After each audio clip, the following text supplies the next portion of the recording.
When he was a boy, he got up at 4 o'clock in the morning to deliver newspapers. As he got older, he drove a truck, picked fruit, and hauled ice when he wasn't playing football. His name was Marion Michael. He was such a good athlete, he was awarded an athletic scholarship by the University of Southern California. You know, USC. Unfortunately, he broke an ankle in his second year and stepped away from the sport. You and I know him because his 6'4" frame filled the big screen with more than 200 films to his credit. He died from complications due to cancer at the age of 72. He was an American icon, the Duke, John Wayne. That's right, Marion Michael Morrison changed his name to John Wayne. There are a lot of people in the Bible whose names were changed. Abram to Abraham, father of multitudes. Sarai to Sarah, princess. I like that. Simon Peter to the Rock. And of course, Saul to Paul. Today, as we stand in a cemetery, the example of a name change that comes to my mind is a lady in the Old Testament, Naomi. Where she lived, the local economy was awful, and her family was forced to pack up their home in Bethlehem and move to a foreign country, starting all over. That's where life added insult to injury. First, her husband of many years passed away. We don't know why. Did he get sick? Was there an accident? We just don't know. The Bible simply says Naomi's husband died, and she was left. Then both of her sons died. The Grim Reaper took away every member of her immediate family. She was left with 2 daughters-in-law, and one of them left her to fend for herself. Well, finally, she returned home to Bethlehem and said to her friends, "Don't call me Naomi. That name means pleasant. Call me Marah, bitter."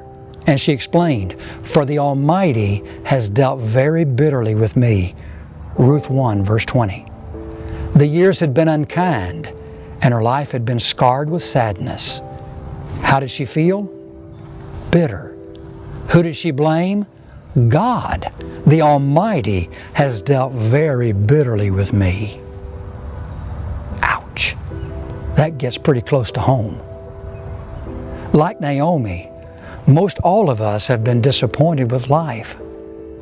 Difficulties, disabilities, damages, divorce, disease, death, they can leave us in a need of repair, in a state of despair, feeling disturbed and perturbed, looking for someone to blame. I mean, we're in pain, and someone is to blame, right?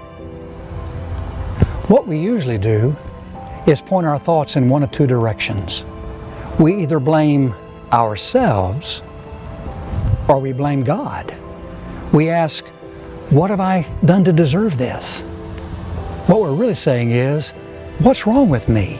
Or, what's going on? What's wrong with God? Think about those 2 questions a little bit more.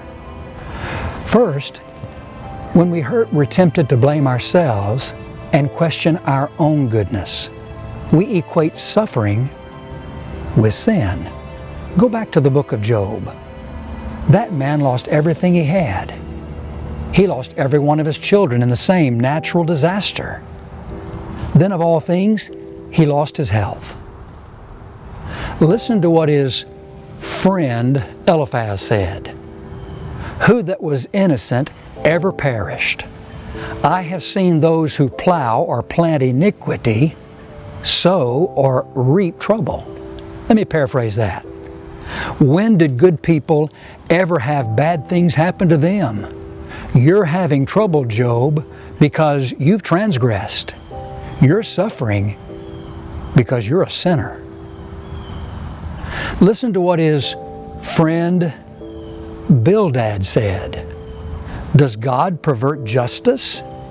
If your children have sinned against Him, He has delivered them into the hand of their transgression. If you'll seek God and plead with the Almighty for mercy, He will restore your rightful habitation. Job 8, 3-6. Man, that was outright cold. Your children died because they weren't living right. And if you'd start living right, stuff like this wouldn't happen.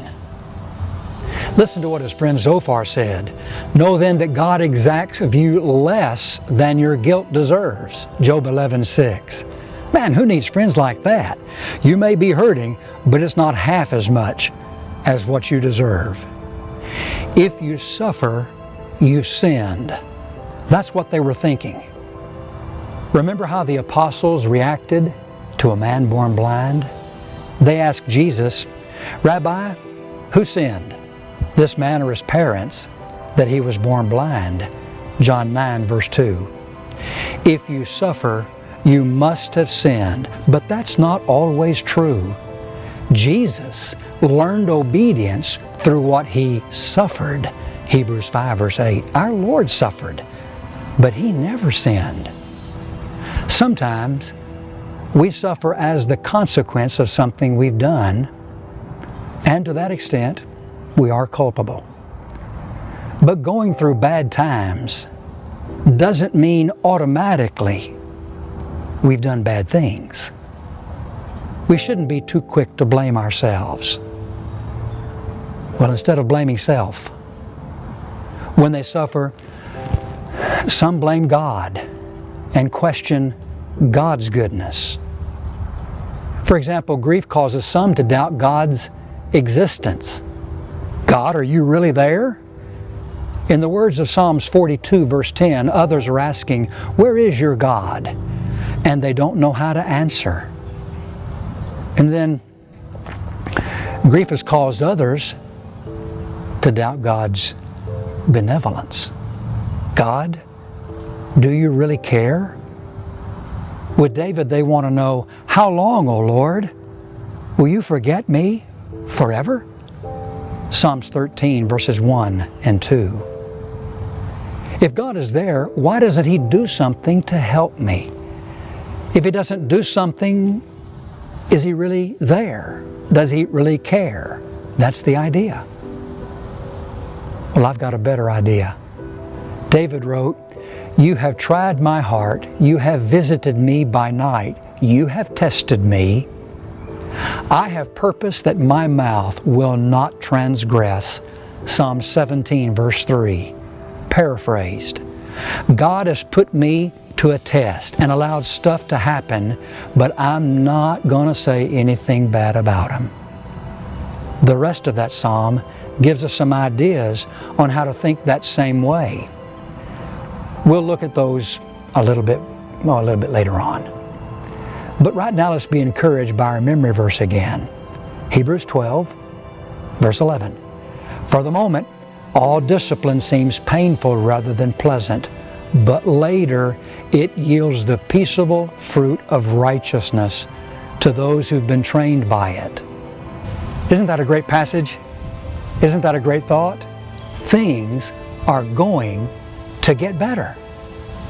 Let your study leader help you with that a little more, and we'll see you one more time before we close our study.